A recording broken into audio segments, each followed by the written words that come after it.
trabajás en la televisión pública, haces Así policiales, es. haces judiciales. Estás en la revista THC, que para quien no la conoce, ¿cómo se define eso? La revista de la cultura canábica. Ajá. La primera revista canábica de Argentina y una revista que lleva 9 años informando y también militando el tema, porque es una revista que en algún punto le mostró a muchísima gente el camino del autocultivo, es decir, una revista que da cañas, si querés, y no peces. Es una revista que nace antes de la reforma, nace antes del fallo de la Corte. Así es. Que despenaliza parcialmente, porque siempre decimos que en realidad falta una ley que despenaliza Claro, el la consumo. Corte desjudicializa un poco, si querés, porque no es, el fallo de la Corte de 2009 no es de jurisprudencia obligatoria. La revista nace a fines del 2006. O sea, va a cumplir 9 años este año. Y hace periodismo militante. Yo digo que hacemos periodismo combativo. Ajá. Que es un nuevo periodismo. El periodismo combativo es, nosotros hacemos el mundo en el que queremos vivir. Le enseñamos a las personas que leen la revista muchísimas cosas relacionadas al cultivo y también a la cultura. Ahora me entendés por qué uso el término periodismo militante, digamos, porque en los últimos años un sector del periodismo, por lo menos, denostó la idea de que puede haber un periodismo comprometido con determinado grupo de ideas o con determinada idea. Y proponer una visión desde ese lugar. Bueno, ustedes lo hacen en THC, digamos. Ustedes tienen una postura tomada respecto a el consumo, el autocultivo. No es que van por la vida tratando de escuchar o plantear las dos campanas en ese sentido. Es que nosotros no consideramos, y también hablo por mí, ¿no? Nosotros no consideramos que haya un debate acá. Lo que nos consideramos es que hay un atraso de derechos. La tenencia para consumo personal de cualquier droga, según la Corte Suprema, no puede ser punible porque tiene que ver con la privacidad y con la intimidad de cada uno. Entonces, es como muy claro que es inconstitucional la ley en ese aspecto, y no lo decimos ya nosotros, sino que lo dice la Corte en su pleno, ¿no? Cuando tenía todos sus miembros, y además todos votaron a favor de la despenalización, todas las personas que estaban en la Corte. Y empieza el debate, es decir, quienes están en contra de esto. Hubo un alegato muy fuerte, bueno, hay alegatos frecuentes de la Iglesia y del propio Papa Francisco, que tiene, por supuesto, particular influencia en Argentina, porque es argentino, pero además lo tiene sobre 2.000 millones de habitantes, digamos, que profesan la religión católica, y después sobre un montón de otra gente que ahora ve cierta simpatía con algunos postulados del Papa. Menciona al Papa porque quizás sea la voz más potente del prohibicionismo, es decir, mantiene la idea de que la droga debe estar prohibida porque es negativo. Y ahí entra la discusión respecto a si lo que debe estar prohibido es el tráfico, la venta o el consumo. Ustedes dicen, bueno, el consumo no puede estar penalizado. De hecho, no está penalizado en Argentina el consumo. Sí la tenencia.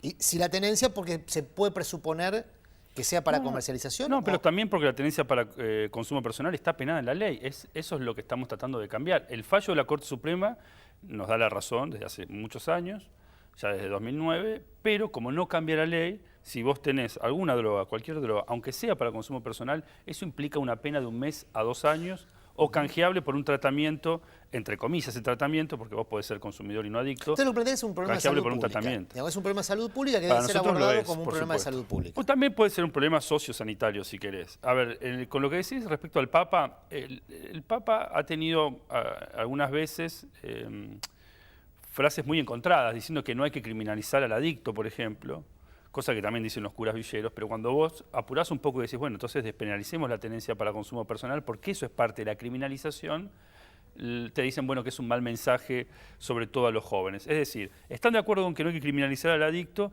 pero no están dispuestos a despenalizar la tenencia para consumo personal, que realmente no se entiende, digamos, porque no quieren usar la palabra despenalizar. Yo creo que el problema ha sido ese.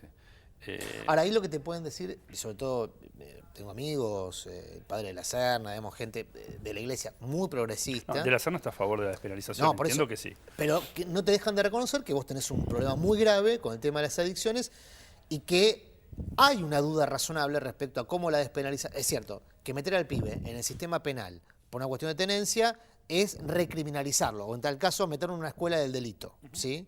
Tal vez un pibe que vos tenías que era solo adicto, después lo transformás en un delincuente más completo. Es que la mayor parte de las veces ni siquiera es adicto, es un consumidor. O sea, nosotros la palabra consumidor es cierto, no la tenemos en cuenta. El 90 o el 95% de las personas que prueban drogas son consumidores. Pero no adictos. es cierto, pero estamos planteando en situaciones de marginalidad que en general se asocia con un esquema adictivo. Es decir, lo que digo es, el chico adicto del Paco, ¿sí? No estoy diciendo que sea la regla, aunque sea una excepción. La pregunta es, si ese chico adicto al Paco es adicto, tiene un problema de salud. Así es. Ahora, vos lo criminalizás, lo metés en una cárcel y en la cárcel completa su formación delincuencial, digamos. Él no era delincuente, era solamente Él consumidor no era, del por Paco. eso, él no era delincuente. Bueno, pero para la ley lo para era la ley porque lo por era. tener Para la ley lo Paco era. para consumir ya es delincuente, claro. Con lo cual, esta situación que te planteo, ¿cómo se debería resolver del Estado? Y ahora sí entramos en Un Mundo con Drogas, que es tu libro donde vos estudias países, estados, donde se abordó el problema el problema, digo, de la droga como un problema integral, no como una cuestión necesariamente problemática, desde un lugar distinto al prohibicionismo. Así es. Bueno, Eso, ¿cómo se podría resolver ¿cómo desde se el podría Estado? resolver A ver. esta situación de, como plantean algunos, legiones de pibes zombies por las Claro. drogas? Primero, no confundiendo los términos. A ver. ¿No? Consumidor es consumidor, adicto es adicto. Nosotros usamos el término consumidor problemático, que no es lo mismo que adicto, que ya tiene toda una connotación.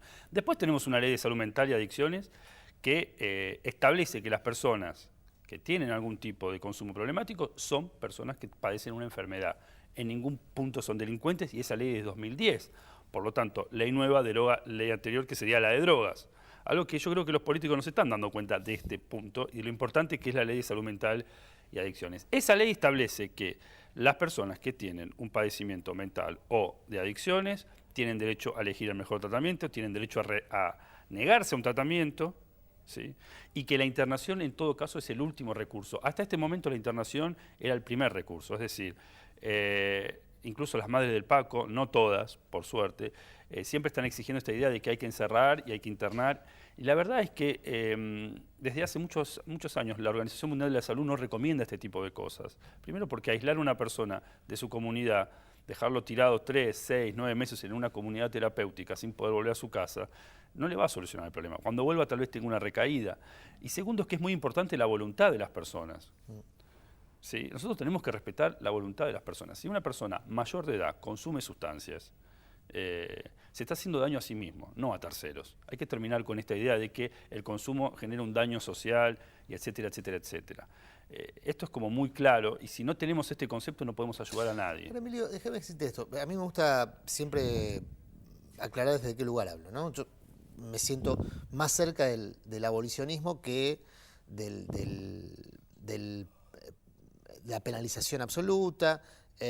Tengo una mirada parecida a la que tiene THC respecto a este tema, pero después, cuando aquí mismo se sienta una madre del Paco y me dice, mira, la verdad es que yo llegué a un punto de desesperación de no saber qué hacer con mi pibe y nadie me daba ninguna respuesta, no me la daba el sistema de salud, no me la daba el sistema político, no me la daba, y el único que me dio una respuesta fue un juez. Y la respuesta fue encerrarlo en un centro de salud o en un centro de recuperación de adicciones en la provincia de Buenos Aires, donde al pibe lo maltrataban. Pero fue la única respuesta que obtuve del Estado ante una situación de desesperación. Yo lo tenía encerrado en mi casa. En este mismo espacio me lo comentó una madre. Y la verdad que ante eso, por más que la teoría indique que este sea un camino más razonable, el tema es qué hacemos con las urgencias. Pero este no es un camino razonable, este es un camino que respeta los derechos humanos, primero. Segundo, vos tuviste a la madre del pibe. ¿Cuándo vas a tener al pibe acá sentado? Porque ese es otro de los temas. Acá se dice, los paqueros son zombies. Los paqueros no son zombies.